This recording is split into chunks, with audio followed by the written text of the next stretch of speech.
Neste dia que estamos celebrando, gratidão a Deus pela instituição da Escola Dominical, uma vez que nós encerramos no domingo passado mais uma série no livro de Êxodo, antes de começar a terceira, entendi que seria apropriado trazer uma instrução, fazendo referência à instrução bíblica, à ocasião da Escola Dominical. O reverendo Edson tinha até solicitado para escrever um artigo no boletim sobre isso, e eu requentei um artigo que eu tinha antes lá, mas decidi pregar ao invés de escrever um artigo sobre isso. Então, nesta manhã, nós vamos refletir um pouco sobre a instrução bíblica. Tendo conversado com o superintendente da Escola Dominical, o presbítero Marco Paiva, sobre alguns desafios que têm estado no coração da superintendência, preocupação, buscando capacitar mais, estimular os professores a ter uma visão mais precisa da Escritura e relacionar as histórias bíblicas com a mensagem da Palavra de Deus, como aponta para Cristo e relaciona a nossa vida. Esta preocupação reflete uma preocupação muito bíblica, uma preocupação que estava presente nos profetas, estava presente nos apóstolos também, no nosso próprio Senhor Jesus Cristo. Porque, de uma maneira muito estranha, nós percebemos que há uma tentação de se abordar aspectos conceituais ou teóricos da fé, questões teológicas, e nós podemos ficar muito tempo discutindo sobre isso. Algumas pessoas parecem que são até treinadas, para não dizer até que acostumadas ou viciadas na disputa conceitual, não é? Nós nos distanciamos pessoalmente daquilo, falando sobre realidades que estão como que fora de nós e não tocasse a nossa própria vida. Por outro lado, percebemos também no discurso de algumas outras pessoas uma preocupação tão grande com atitudes e com ações que o discurso cristão fica focado em o que fazer ou o que não fazer, caindo, por outro lado, num outro desvio que é o legalismo, em que as pessoas buscam regrar a vida dos outros, o que fazer em tal ocasião, e muitas vezes não se sabe o porquê que aquela orientação está sendo dada, e agimos como se fosse domesticadores de animais religiosos. Se comporte desta maneira que você tem uma premiação, se comportar daquela outra, e as pessoas não entendem a razão destas coisas. Bem, esse abismo entre uma ortodoxia cristã e a própria vida cristã não faz parte do espírito da Escritura Sagrada. Em muitos lugares nós vemos como discursos intransponíveis, conceitos por um lado, em oposição à vida por o outro, não é? Mas a Escritura Sagrada une estas duas coisas. Há uma relação íntima, pessoal e profunda entre aquilo que acreditamos e a nossa vida. Alguém já falou que toda postura, toda atitude revela uma crença. E que toda crença desemboca em alguma postura também, de tal maneira que nós podemos entender um bocado do que a pessoa acredita, pela maneira como ela vive, pela maneira como ela se expressa, assim como também nós conseguimos, a partir daquilo que é realmente crido, nem sempre professado, mas lá dentro do coração se reflete na maneira como a pessoa age. Eu lhe convido a abrir a palavra de Deus na carta de Paulo a Tito. E por que escolhi esta porção bíblica, no capítulo 2, versículos de 11 a 15? Porque, sendo uma carta pastoral, aqui se reveste ou está profundamente presente uma preocupação pastoral, não apenas presente no coração de Paulo enquanto apóstolo e pastor que era, pregador da palavra de Deus, mas também especificamente porque se trata de uma orientação para outro pastor. Paulo está escrevendo a Tito com uma preocupação tipicamente ministerial. E neste sentido é que nós percebemos esta harmonia desses dois aspectos. Numa capacidade que eu digo invejável. Não é? Eu conheço algumas pessoas como R.C. Sproul, seus escritos teológicos profundos, mas numa linguagem simples. Paulo demonstra essa capacidade de tratar de assuntos difíceis e complexos, como Pedro mesmo vinha a reconhecer, mas sempre fazê-lo de forma harmoniosa com a vida cristã. Os escritos paulinos são marcados por uma parte teológica, muitas vezes densa, na primeira parte, ele não é superficial na sua abordagem, explica questões profundas, mas não está exclusivamente dirigido à mente. O propósito é conduzir os seus leitores a experimentar a vontade de Deus na sua vida, como bem falou o superintendente da escola dominical há pouco, dizendo, nós estudamos a Bíblia porque queremos conhecer aquele que nos deu a Bíblia e a sua vontade para a nossa vida. Isso está presente no autor bíblico. Paulo, quando está orientando a Tito aqui, quanto ao seu pastorado na ilha de Creta, para dar continuidade ao trabalho que ele havia iniciado, trata de uma forma muito prática assuntos teológicos densos, que é o ideal pastoral. Todo trabalho sério e comprometido com Deus e com a fé deve tratar com seriedade e profundidade o que está sendo revelado, mas auxiliar os ouvintes a entender como estas coisas se relacionam com a vida, como se relacionam com as diversas relações que nós temos, com Deus, com o próximo, com o mundo, com o trabalho. Esta é o labor pastoral por excelência, o labor daquele que comunica a palavra do Senhor. E Paulo faz exatamente isso aqui. Tito, capítulo 2, versículos de 11 a 15, eu passo a ler agora para a nossa instrução que nos diz a palavra do Senhor. Porquanto a graça de Deus se manifestou salvadora a todos os homens, educando-nos para que, renegadas a impiedade e as paixões mundanas, vivamos no presente século sensata, justa e piedosamente, aguardando a bendita esperança e a manifestação da glória do nosso grande Deus e Salvador Jesus Cristo, o qual a si mesmo se deu por nós, a fim de remir-nos de toda iniquidade e purificar para si mesmo um povo exclusivamente seu, zeloso de boas obras. Dize estas coisas, exorta e repreende, também com toda a autoridade. Ninguém te despreze. Vamos orar ao Senhor. Ó Deus bendito, a tua palavra acaba de ser lida, uma porção dela, palavra que foi inspirada pelo teu Espírito. Nós dependemos do teu Espírito para termos uma compreensão apropriada do que esse texto sagrado nos diz. Mas também dependemos do teu Espírito para sermos transformados pelo texto bíblico. Não apenas entender o seu conteúdo. Não queremos apenas estudar a tua palavra. Queremos que ela produza em nós o propósito dado pelo Senhor de nos conformar à imagem do teu Filho Jesus Cristo. E isso nós não conseguimos fazer pela nossa força. Pela nossa capacidade, conseguimos compreender algumas coisas, mas sem a assistência do teu Espírito, não teremos nem a interpretação apropriada, nem muito menos a resposta que se requer de nós. Por isso, suplicamos humildemente, assista-nos, Senhor. Em nome do teu Filho Jesus Cristo, oramos. Amém. Queridos, a instrução bíblica está como um dos objetivos da igreja cristã em todo o ministério da palavra. Entretanto, todo o ministério da palavra se dá por diversas frentes que têm ênfases e aspectos diferentes, é tanto que são qualificados por dons espirituais diferentes. O ministério evangelístico destaca a ênfase de atrair a Cristo, ao Evangelho de Cristo, aqueles que não têm esse conhecimento.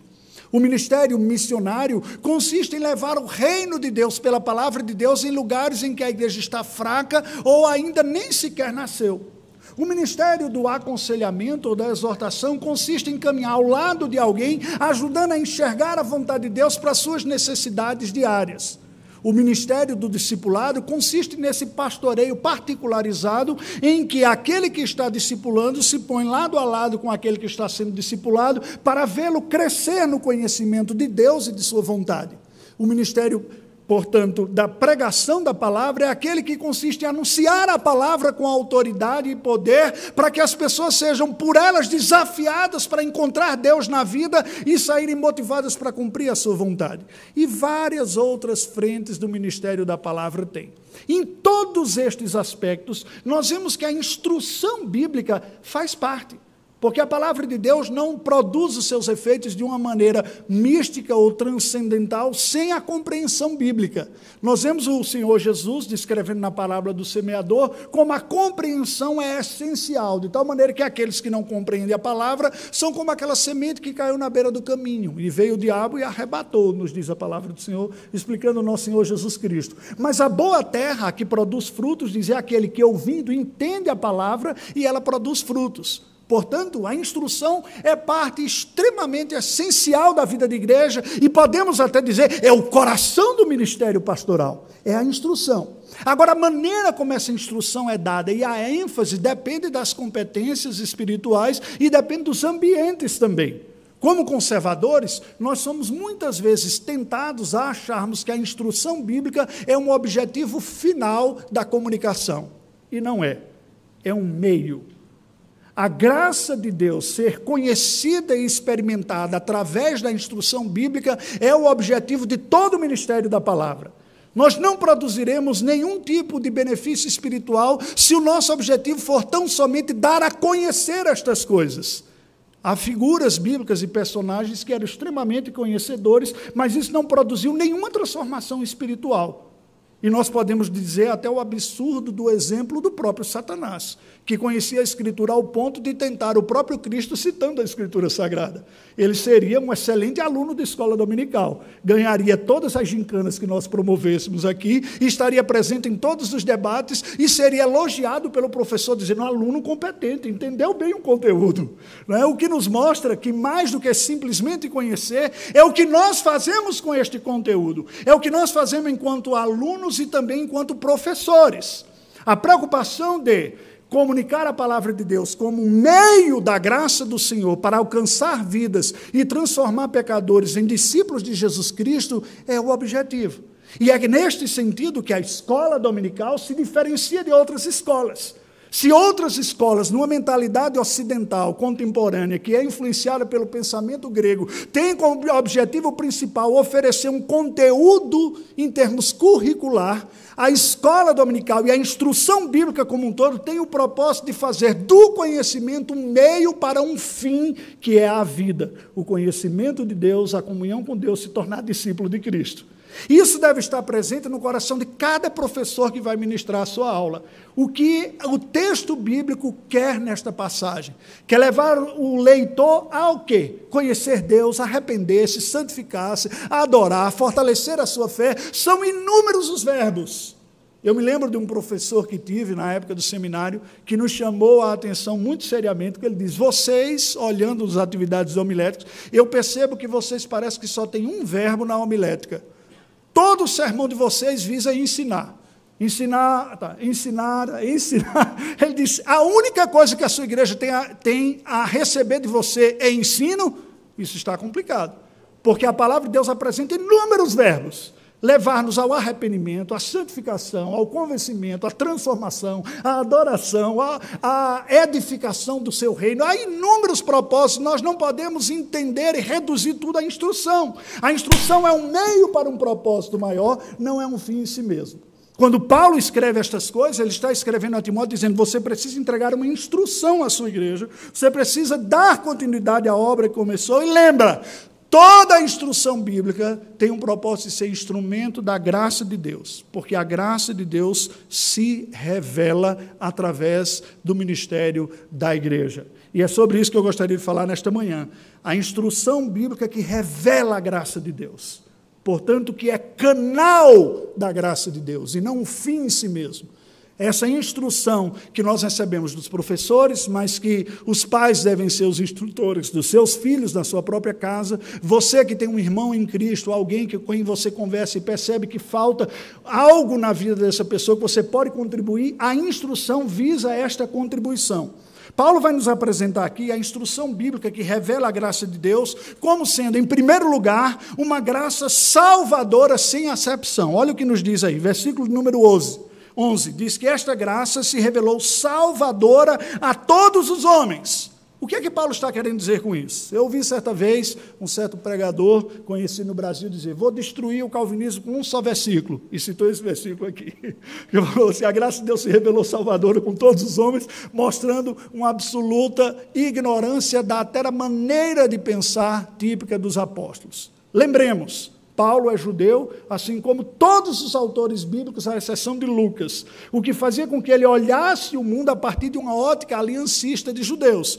Deus fez uma aliança conosco, o seu povo, descendentes de Abraão, e nós somos servos do Senhor. Porém, com a nova aliança em Cristo, o que acontece é que Deus não tem mais um povo como primazia sobre os outros. Essa graça que estava sobreposta, basicamente, sobre os judeus na antiga aliança, agora se manifestou universal, a todos. Não é mais apenas um grupo de pessoas. Esta é a ideia que está sendo dita. O ministério da palavra tem que ter, a instrução bíblica tem que ter em mente o poder da graça de Deus de alcançar os que estavam fora, de trabalhar na vida de quem era ignorante, de alcançar, instruir e transformar até mesmo aqueles que estavam distantes, como está ocorrendo através da vida do ministério do apóstolo Paulo e dos outros que saíram plantando igrejas e semeando a palavra de Deus. Esta graça se revelou salvadora a todos os homens, ou seja, a todos os grupos humanos, não é apenas para um grupo de pessoas. Nós temos que lembrar isso.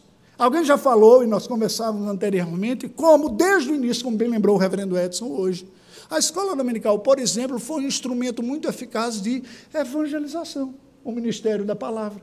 A palavra que se revela a todos, não apenas aos filhos da igreja, não apenas aos crentes que já estão matriculados e que ano após ano são os mesmos alunos desta escola, dessa instrução. É uma instrução que se revela a todos, que pode se estender à vida de outras pessoas e deve se estender à vida de outras pessoas. O que está ocorrendo aqui, nesse texto que nós lemos, Paulo está orientando um homem a dar continuidade ao trabalho na ilha grega de Creta. O que tinha de conhecimento bíblico antes de Paulo chegar lá? Nenhum.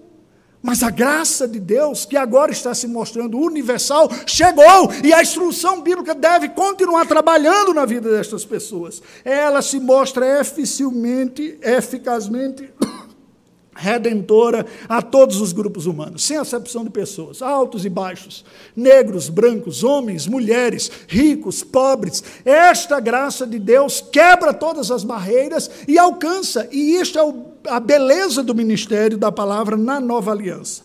No versículo 13, a parte final, e versículo 14, nós lemos o seguinte: o nosso Senhor e Salvador Jesus Cristo, o qual a si mesmo se deu por nós, a fim de remir-nos de toda iniquidade e purificar para si mesmo um povo exclusivamente seu, zeloso de boas obras. O que é que Paulo está dizendo?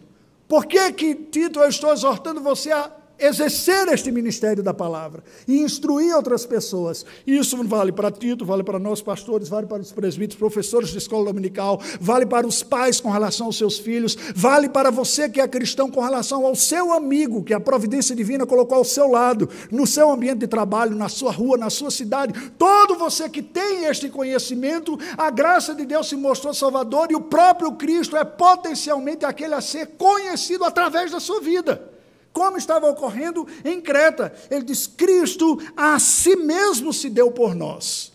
Por que nós nos motivamos a anunciar a palavra para os outros? Não porque nós queremos demonstrar que temos um grande conhecimento bíblico, não porque nós sejamos melhores do que os outros, mas pela convicção de que Deus mandou o seu Filho dos céus para alcançar pecadores, e Ele se dar a conhecer pela instrução bíblica.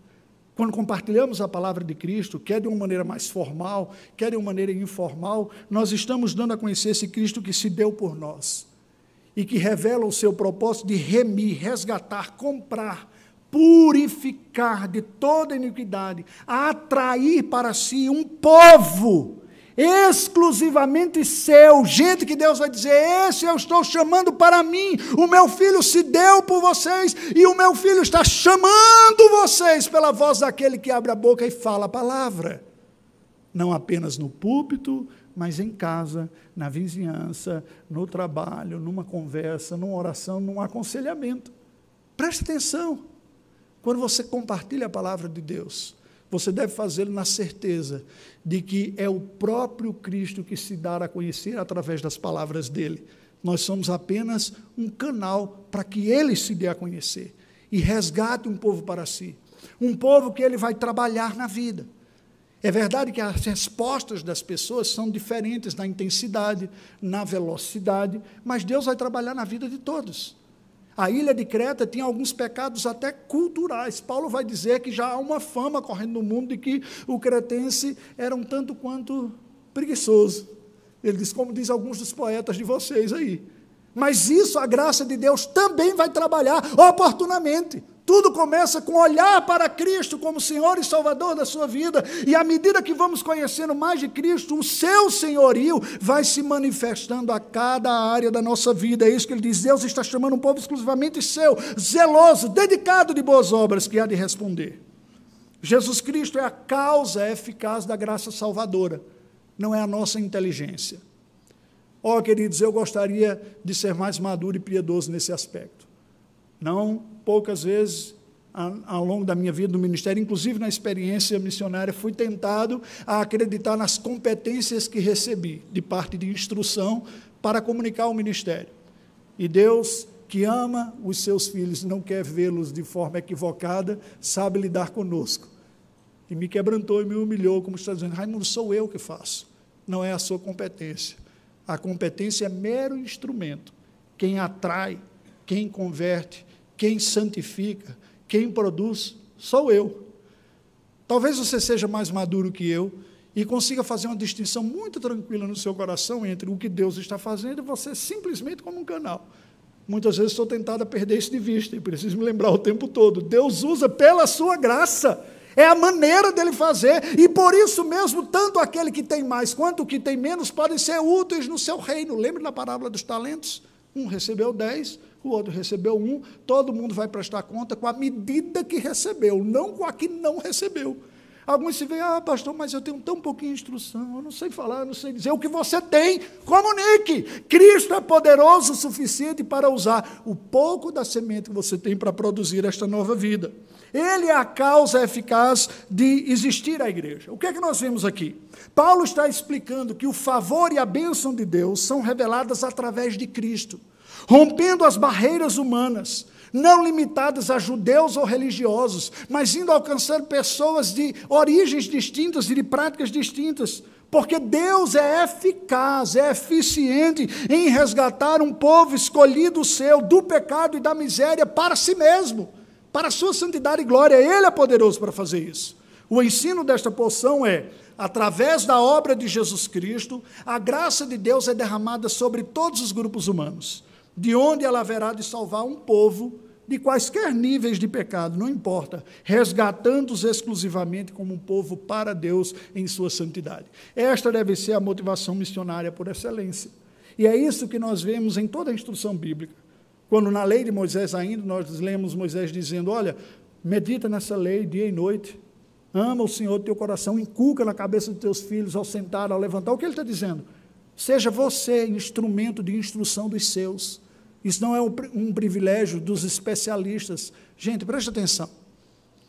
Uma das coisas que me chamou a atenção quando eu estive na Nova Zelândia, um país que se secularizou de uma forma muito rápida, foi que o grupo que resistiu a essa secularização entendeu que era preciso enfrentar a guerra de frente e que não bastariam os cultos públicos para permanecer fiel. As famílias que conheci me impactaram porque eu percebi piedade maior do que na minha própria vida e na minha família. Leigos, não eram pastores, eram pessoas que disseram, o mundo está matando aqui. Se nós não reagirmos, juntando, dando unidade, trazendo a instrução, o culto, a adoração para dentro de casa, conversando estas coisas, foi assim que aquelas famílias resistiram e estão resistindo hoje. Mas preste atenção, o nosso mundo ocidental está se secularizando cada vez mais e mais rapidamente. Está se afastando dos princípios bíblicos. Você não dará conta, nem a sua família, de preservar a piedade, vindo simplesmente na escola dominical e achando que está fazendo tudo. É preciso assumir uma contracultura bíblica, dizer, Senhor, na minha limitação, me use para entender melhor a fé e comunicar a fé na minha própria casa. Creia que Jesus salva pecadores, e Ele não ajuda religiosos, olha a diferença. Ele é salvador de pecadores. Confesse os pecados a Deus, inclusive de negligência. Pessoas que estão há anos na igreja e parece que não amadurecem no conhecimento bíblico, fica naquele leitinho a vida toda. É hora de nós amadurecermos, aprofundarmos nosso conhecimento de Deus e sermos instrumentos mais eficazes em suas mãos. Creia no poder de Cristo de alcançar, perdoar, transformar, estar presente conosco. Esforcemos-nos neste envolvimento, deste ministério no mundo todo. Porque da mesma forma como por onde Paulo passou e plantou igrejas, estas igrejas também estavam atentas à obra que estava ocorrendo no mundo como um todo. Anuncia o evangelho do perdão, da salvação e da santificação. Creia em Cristo, busque o conhecimento bíblico para conhecer Deus e servi-lo melhor. De que maneira esta passagem bíblica afeta a minha vida? De que maneira eu sou desafiado por esse texto a sair mais próximo do meu Senhor? Qual é a área da minha vida que eu preciso de graça? Como que Cristo pode ser o suprimento que eu preciso? Vou citar você de novo, pai, aqui, nós conversamos essa semana, né? Você falou, você disse, você não precisa mais de graça, de mais graça, precisa de menos eu. E aí eu concordei com ele, que é verdade. Quando nós perdemos o foco de Cristo e olhamos em nós, há uma pequena diferença, eu preciso de mais graça, do dizer, eu preciso mais de graça. Preciso de mais graça é como se Deus não estivesse dando graça suficiente. Agora, dizer, preciso mais de graça, estou dizendo, eu preciso da graça de Deus na minha própria vida. É o olhar apropriado com relação a quem somos e o que Deus nos supre em Cristo Jesus. A segunda verdade que o texto sagrado nos apresenta é que essa instrução bíblica nos apresenta a graça de Deus que revela-se educadora. E aí tem tudo a ver com instrução, né? Educadora para uma vocação. Veja o que diz os versículos 12 e 13. Diz o texto que a graça de Deus que se revelou, educando-nos para que, renegadas a impiedade e as paixões mundanas, vivamos no presente século sensata, justa e piedosamente. Preste atenção. A graça de Deus se revela educadora. Você não pode dissociar uma coisa da outra. Você não pode dizer, é a educação que eu recebi na igreja que me tornou o que eu fiz. Não. A educação foi um instrumento da graça. A graça que salva também é a graça que edifica. De tal maneira que quando eu olho para a instrução, eu vejo a instrução como um instrumento da graça de Deus para me reformar, para me transformar, para tirar da minha cabeça minhocas que culturalmente tinha, ou familiarmente, ou tradicionalmente, seja lá o que for, passar a ter outras crenças e assim ser dirigido em uma nova resposta de vida. Por isso ele diz, renegadas a impiedade e as paixões mundanas. Porque nós temos uma carne ainda que milita contra o Espírito dentro de nós, e nós temos as influências do nosso tempo. Olha como Paulo fala, vivamos no presente século, sensata, justa e piedosamente. Preste atenção aqui.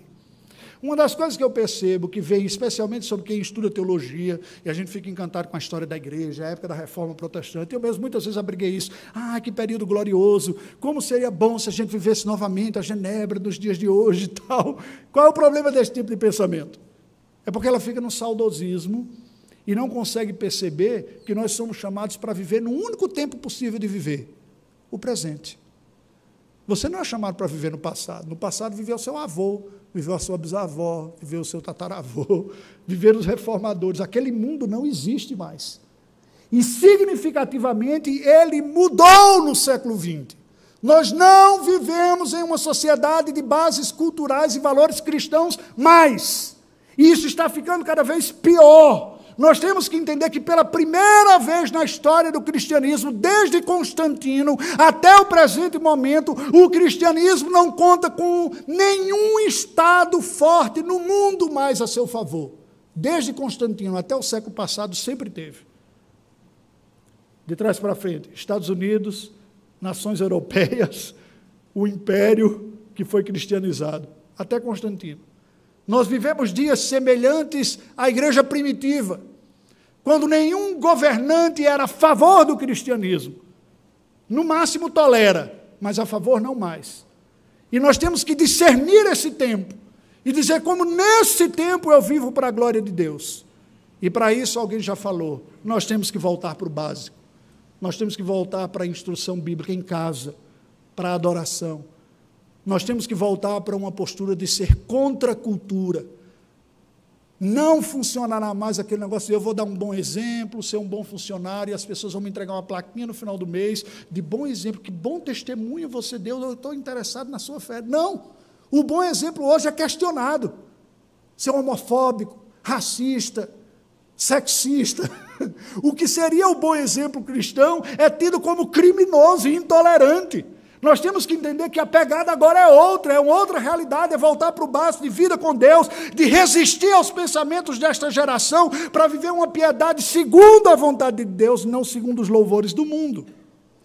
A graça nos instrui no abandono às práticas pecaminosas do passado, recebendo a educação que nos capacita a viver a vida atual e cotidiana com os valores divinos: sensatez, justiça e piedade. A vida que aponta para Deus. Verso 13, aguardando a bendita esperança e a manifestação da glória do nosso Deus e Salvador Jesus Cristo. Por que, gente, isso está escrito aqui? Porque nós somos facilmente tentados a achar que a nossa vida é aqui. Os cristãos da época de Paulo, assim como os nossos, estão precisando ser lembrados dessa mesma verdade. O nosso porto final não é aqui. Quando eu começo a me encantar demais com essa vida aqui, eu vou assimilando os valores dessa vida e deixando os valores eternos para segundo e terceiro plano. E você percebe de forma prática, preste atenção, naquela preocupação e o desejo de muitos pais de que o filho passe no concurso público para você ter a vida garantida. Estude para ter boa nota no Enem e pegar aquela carreira que vai lhe deixar feliz, percebe? Eu não estou dizendo que nada disso é errado. O que eu estou dizendo é que nós estamos demasiadamente confiados nos recursos do presente, da presente geração. Quando a igreja experimentou perseguições, ela vê-se abalada.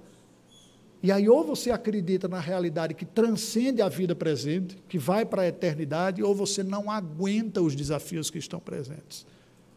É isso que Paulo está dizendo, renegando essas paixões. Nós vamos viver no presente momento, mas preste atenção, de olho lá no nosso destino, que é a glória eterna com o Senhor. Aguardando, diz Paulo, a bendita esperança e a manifestação da glória. Para algumas pessoas é aguardando a bendita promoção e a licença prêmio, não é? Ou a aposentadoria no teto. É isso que eu estou aguardando, eu não vejo a hora. Como cristãos, nós deveríamos estar dizendo, eu não vejo a hora de ver a grande licença prêmio que Deus vai me dar dessa vida aqui. Eu não vejo a hora da eternidade garantida, aquela aposentadoria que não desgasta pela inflação que é na presença. É isso que eu não vejo a hora. Por aqui eu vou administrando. E que Deus me dê graça para não cair nas tentações que o dia a dia me colocará. O Senhor Jesus é o grandioso e glorioso. O que é que nós vemos aqui? Paulo mostra que é pela graça de Deus que a igreja é educada, aprendendo a viver o presente momento, discernindo o que é que está acontecendo, quais são os valores, onde pega a crítica hoje, nesse momento, aquilo que não agrada a Deus, para, baseado no nosso chamado eterno da vida futura, vivermos na expectativa dessa manifestação gloriosa de Deus em Cristo Jesus. O ensino é que a graça de Deus que nos salva é também a força motriz para a educação cristã.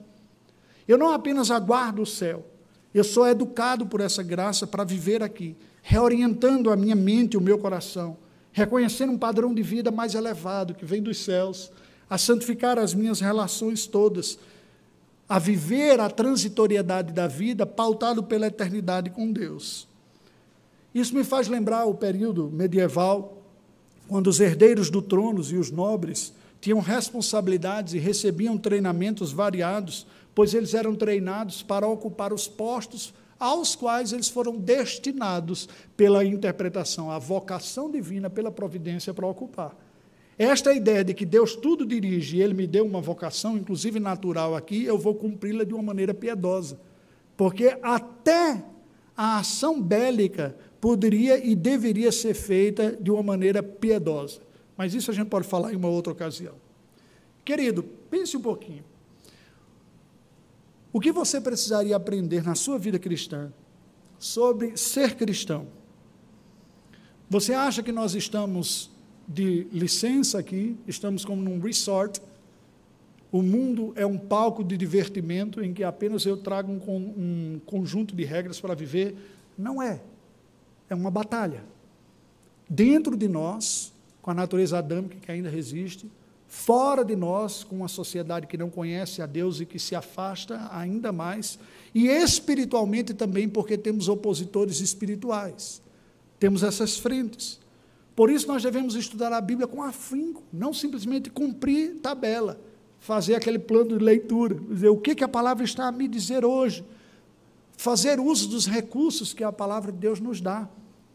Essa proposta de instrução ampla e variada é extremamente necessária da vida da igreja, uma instrução básica para os iniciantes, um intermediário para aqueles que já caminharam um certo tempo na fé, e uma instrução profunda para aqueles que estão mais maduros, para sermos instrumentos mais eficazes em nossa geração. Humildemente avalie a sua postura.